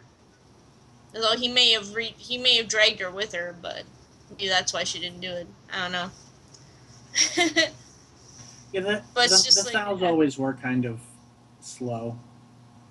They Here were and there, special. yeah. They were special Thals. Yeah, remember, in 1,000 years' time, all they'd wear would be styrofoam. An eyeliner. Oh. Never mind. Oh, I'll mention something, but it has nothing to do with this discussion, so I'll bring it up at the end of the episode. Okay, that's mine. Okay. You know, I think my least favorite thing of this was Niter. Oh yeah. He was such a backstabbing weasel Yeah. that he was Mm. almost a stereotype. He was such a one-dimensional character. You have no idea Stereotype why. of a species of stereotypes. Yeah. He was such a one-dimensional character that it just kind of bothered me. So, favorite scene? Matt, Oh, I'm probably gonna steal somebody's. probably. I have two. There's a a couple lot as of them well. though. Yeah. There's quite I a know, few. I'm pretty sure I know what Randy's going to pick. Yeah, but we'll see. What's your favorite scene, Matt? I think the one that almost everyone remembers. Do I have the right? Yeah, that was mine. Yeah, it's a Boom. big doctor speech, and I try to save those for Randy. It's the one that always sticks, and that's what I even used for the opening. So yeah. Yeah, I know. I actually, I'd actually had another thought on the opening, but I'll talk. I was, there is a series called what is it? Don't mind the buzz cuts or buzzcocks or something. It was a Never mind the interview show. Buzzcocks, I think. Yeah.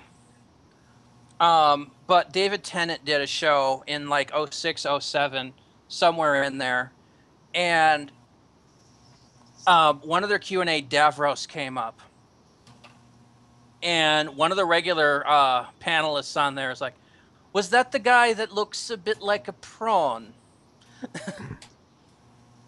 I think I remember so- seeing that on YouTube. Or actually, is that the guy that looks like a prawn? And then David Tennant stares at him for like 5 seconds and goes, a bit like a prawn. So I was actually going to see if like I could find that clip and just kind of wait for their introduction to Davros, and then try to get a picture of a prawn and, you know, do one of those separated at birth things.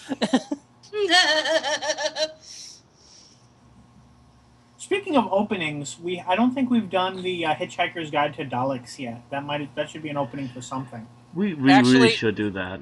That would be next week, because the scenes used in there are from Destiny. Okay. I was Is it my turn? actually saving them. Yes. Okay, so all right, I'm trying to pick between two. I'm trying to figure which one Erin's less likely to have, but I feel she's going to have something unique and interesting rather than one of my choices. So I'll go with my first, and that would be Davros commanding the Daleks and then being like, "What the fuck are you talking about? You're not even a Dalek." Oh, at the end. Yes. Like, you're not even a Dalek. We're not listening to you. That is a good one. That heel turn, man. When he finally realizes his mistake. Tim's favorite scene is the scene where Sarah Jane and the others are climbing the scaffolding. He says it's thrilling enough for him and hokey enough for him too. He even liked it. He even liked when it cliffhangers on Sarah Jane falling to her death, only to cheat with the next episode by saying a platform magically appeared below her when it wasn't there or established beforehand. A side note on that particular cliffhanger, you'd notice at the end of that she falls and it freeze frames before going to the credits. That is actually the first time a freeze frame was used in Doctor Who. Just a bit of trivia. Okay. I don't know if they've ever used a freeze frame on a cliffhanger after that, but that was the first time they used it. Editing software. Huzzah! Hey, they're just getting it 10 years behind everyone else. So, Erin, your favorite scene? The Doctor dressed in the black jumpsuit. I believe it was a Thal guard suit or something he was dressed in as he freed Sarah Jane. And he looks on at the college city as it's destroyed. And it's just it's kind of unique because we see the Doctor out of his trademark uniform, as haphazard as his extremely long scarf and hat and kotar and everything. You know, they're kind of his trademarks, and to see him dressed so differently, especially dressed as a soldier, that's kind of weird. That's kind of a symbol that he has officially entered the fray. He's officially entered this war on behalf of a third party, or perhaps possibly a fourth party if you include the Mutos as a third party in this war. So, as much as he despises fighting and everything, or at least this one, he tries, I don't know. That was just kind of interesting to me. It was also a good scene. was also a good scene because the amount of emotion that Tom Baker was putting out. Because when the Khaled dome went off, the doctor was convinced that Harry and Sarah were in the dome when it went up. Oh, yes. So here the Thals are all cheering because they've won the war. They're cheering, and here's the doctor almost collapsed. Because not only did his companions just die, but he just sent them into that death. Mm-hmm. So he's responsible. And so, he's, just horrified by that particular thought.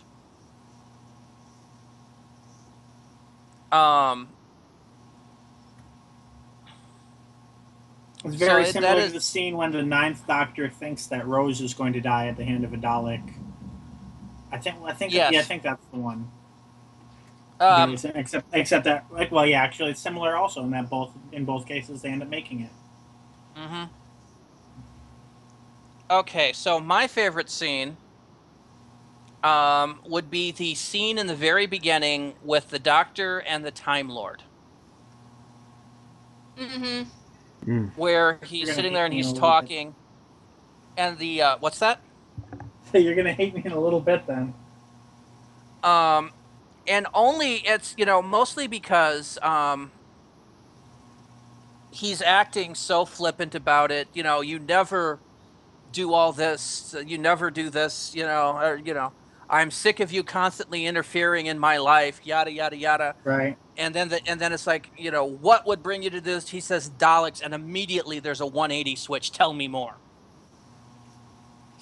And it's immediately conveying that was good. That was good.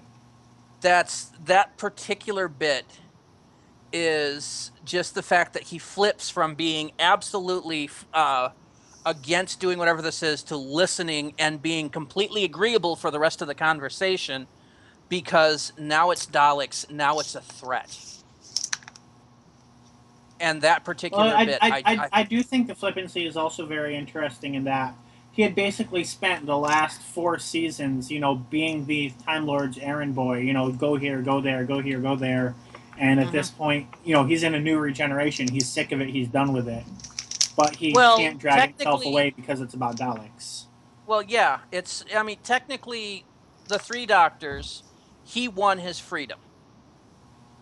And I think 2 to 3 times after that...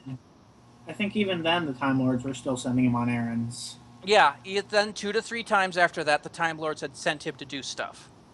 And it irks him. And this was like one irk too many. So he goes off on them, and then they mention it's Daleks, and immediately he doesn't none of that matters because this is now important.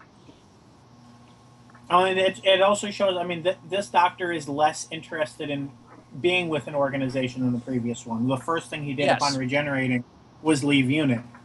Yep. He came back to help a little bit, but that was one of the first things he did. So this continues on with that theme as well. All right, so least favorite scene. Oh, least favorite scene. Before you mention that, since nobody used it, I just want to mention my runner-up. The scene where Davros first comes on screen, and with where they slowly pull back the shadow as he's commanding the Daleks and such. Very dramatic scene, and that was almost my favorite scene until I got to the ending. Okay, go ahead. Trying to remember least favorite scene. To be honest, least favorite scene would be mostly nitpicking, because again, even though there was fluff, it was least well edited down fluff just to get it going. Okay, we get it, Matt. We've got 7 minutes to do least favorite scene. So yeah, I don't really have anything in particular. Okay. Bill. Okay, for least favorite scene, I'm actually going to go with the scene you were just talking about, the Time Lord, but for different reasons. He's essentially in a black court jester outfit, floppy ears and all, and it's very hard to take the Time Lord seriously in that scene. And that's partially because the CIA was intended, to be, kind of the butt of a joke, to be laughing at the... Actually, I forget if they used the name CIA in this episode or not. I didn't hear them use it, no. Okay, so maybe that was a retcon. But even still, like, he's like in this court jester outfit, except all black, and I'm just like, is he here to play a joke, or is he? And it's hard to take him seriously like that. He did a piss poor research on costumes of the era. Maybe. Tim says he's not saying he dislikes this scene, but there is one scene that could have been better, and it's probably the scene that everyone most remembers. He is, of course, talking about the scene where the Doctor is debating whether or not to touch the two wires. He thinks it would have been more effective if he had actually made a choice one way or another and then been interrupted by the leader of the Khaled Resistance before he could act on it. So I do mention, I do think later on he does make that decision, but he can't reach the wire. He does. Yeah, he does make the decision. The Dalek rolls over the two pieces of wire that get kind of snapped. He drops them to avoid the Dalek. And the Dalek rolls over them, connects the two wires underneath it, destroys the Dalek, and destroys the incubation chamber. Yeah, the problem was at that point it was too late because a lot of the Daleks that were in the incubation chamber had already been sent to be put in machines. So it only slowed them down. It wouldn't have stopped them like it had if he had actually crossed the wires earlier. Which is actually why he probably wasn't attacked by one a second time. Because when he first goes in there, he comes out with one wrapped around his neck. Yes. Which, by the way, you've got to wonder if the 9th Doctor and the 10th Doctor and the 11th Doctor, whenever they were idle, had gone, if only I had crossed those wires the first time, none of the Time War would have happened. You know, self-recrimination. Just a bit. Okay. Aaron, what is your least favorite scene? The clams. The clams. The clams. Which is also something that SF Debris pointed out, but still. I'm going to reiterate that the clams are kind of cheap looking. That would have also been a great opening bump, is they walk into that room with the clams and you start playing Under the Sea. Didn't think of that one. Should have thought of that one. It just occurred to me now, because I was thinking, because she mentioned the clams, and all I could think of was Under the Sea. Under the sea. Under the sea. Okay, so my least favorite scene is the scene where Nider fakes being sympathetic to the Resistance to get the guy to name names. Because it was so obvious that he was playing the bit of the defector. I am so sympathetic. Thank you for letting me know what I need. Do you want to pet my kitty? I like the voice change at the end and the guy suddenly realizing he's been had. Oh yeah, that was nice. And I think Terry Nation used Nider as a template for the character Avon in Blake 7. But because it had that same kind of sneery voice. And I think he originally might have intended this particular actor to continue on in that role and found somebody remarkably like him, but not in Paul Darrow. But still, it was so, you're running a Resistance and the head of security mentions it to you. You're not going to be going, you might be going, oh shit, at that point, you know? The guy is too gullible, is all I'm saying. Way too much so. Then again, he's a scientist and, doesn't usually tend to think in paranoid circles, but still. You'd think this isn't some survival instinct. He's far too trusting. Thank you.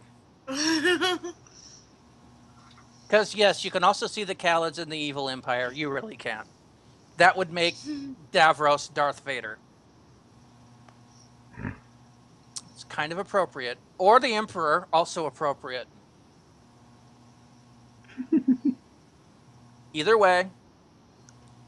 Although I'm just picturing Davros telling a politician that he finds his lack of faith disturbing and zapping him with lightning. I'm thinking I'm thinking of Dalek. I'm thinking of Dalek Sith. Not fun. Well, Well, then they would have been we did fine learn in the sooner. previous episode that the Daleks are lumps of hate powered by telekinesis. So that would make it a Darthlik.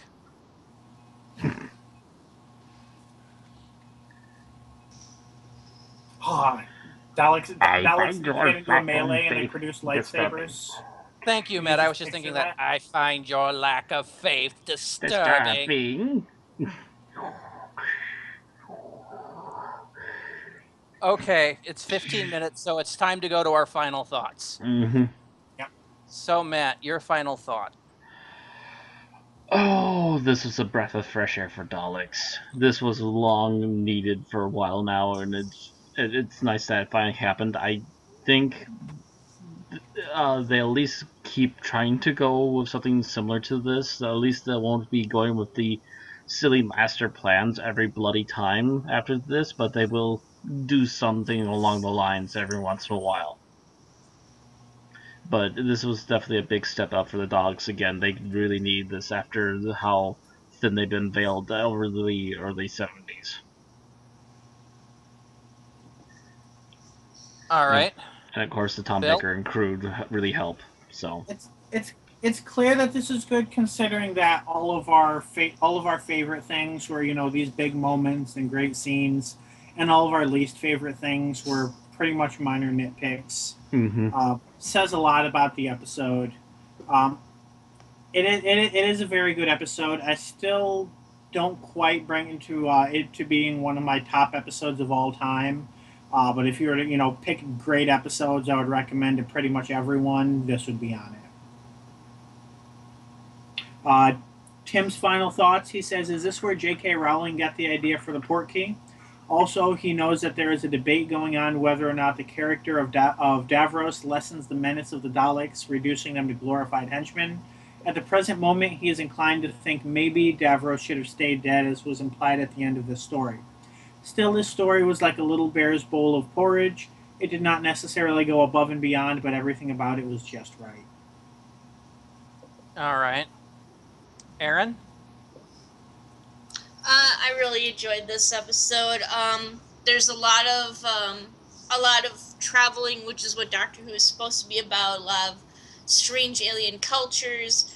The Doctor having to rely on his companions, and the companions having to rely on him, and just kind of a lot of interaction with the environment, with the people's story-wise, and just building a whole kind of concept behind this, building off of the original Daleks serial. So I really liked it.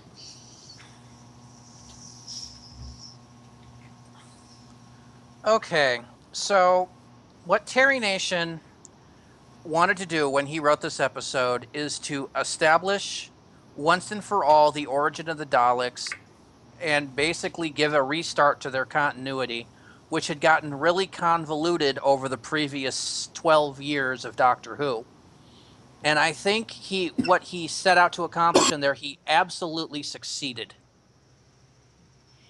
The Daleks come out as a credible threat to this. He establishes the Khalids and the Thals pretty well. The pacing is very good. Even though the Daleks were reused from previous serials, they took the time to clean them up and straighten and correct the Daleks for this. So they did not come off as chintzy looking as they had for previous serials. Mm-hmm. Everything, in short, everything looked nice, everything was directed nice, and everything was acted superbly, especially by our main cast. For an episode of Doctor Who that does not involve the TARDIS, this is pretty much close to quintessential Doctor Who as you're going to get.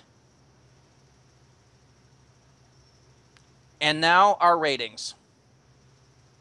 First up, Matt. Oh, this is a really, really good episode, but I have to agree it lacks a little punch of something just to make it above and beyond. So I can't quite give it a 5, but I can very easily give this a 4.5. Okay, Bill.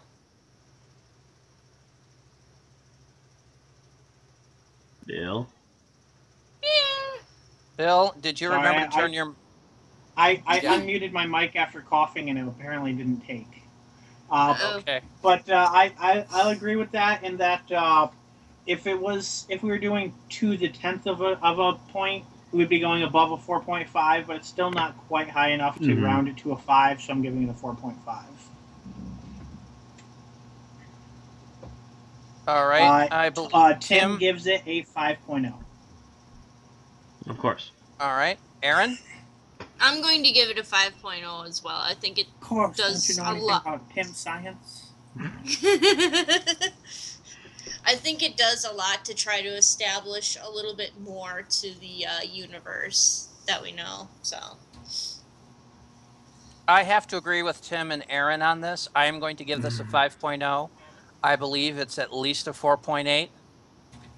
Yeah. And thus worthy of being rounded to a 5 in our books. And altogether, that will give Genesis of the Daleks, ironically, a 4.8 average. Woo! Perfect. This is going to come out to be one of our higher episodes. It's going to be in the uppers. Makes Give it me our a moment. best Tom Baker story to date, although we haven't exactly reviewed a lot of Tom Baker stories. We've done like, what, 3, 4? 6 altogether, including Light at the End at Babelsphere. Okay, I mentally was So not including those. 4 televised ones. And no, I'm not counting the 5 Doctors. Oh, actually, hold up. 2, 3, 4... 5 televised ones. 7 altogether.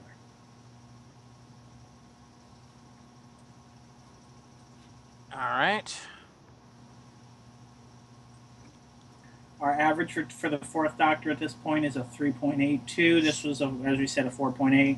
Our average for Sarah Jane Smith at this point is a 3.71.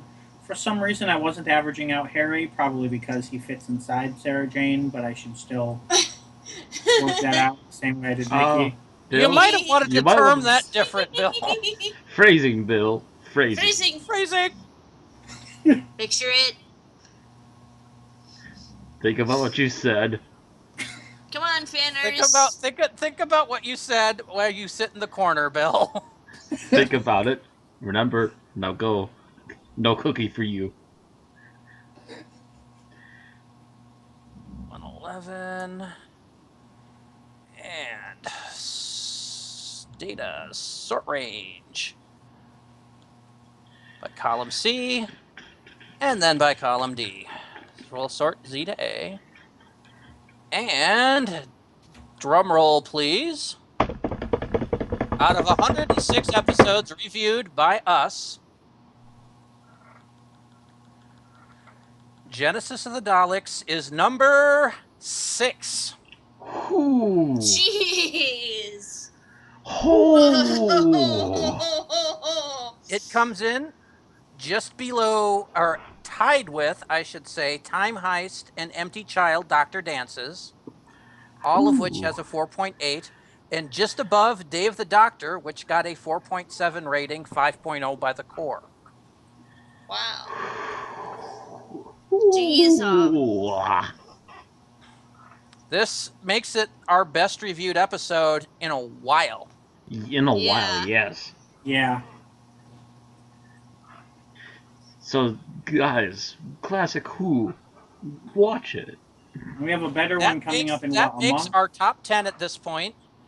The Invasion is at number 10, followed by the Big Finish Audio Spare Parts at number 9, Bells of St. John at number 8, Day of the Doctor at number 7, Genesis of the Daleks, number 6, Time Heist at number 5, Empty Child, Dr. Dances at number 4, Dark Water, Death in Heaven at number 3, Unearthly Child, the first episode only, at number 2, and Caves of Androzani still sits at number 1 with a solid 5. But it got so close.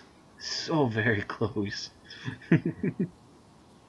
Still hoping we can challenge Cave 4 weeks from now. We will see. We will see. We shall see.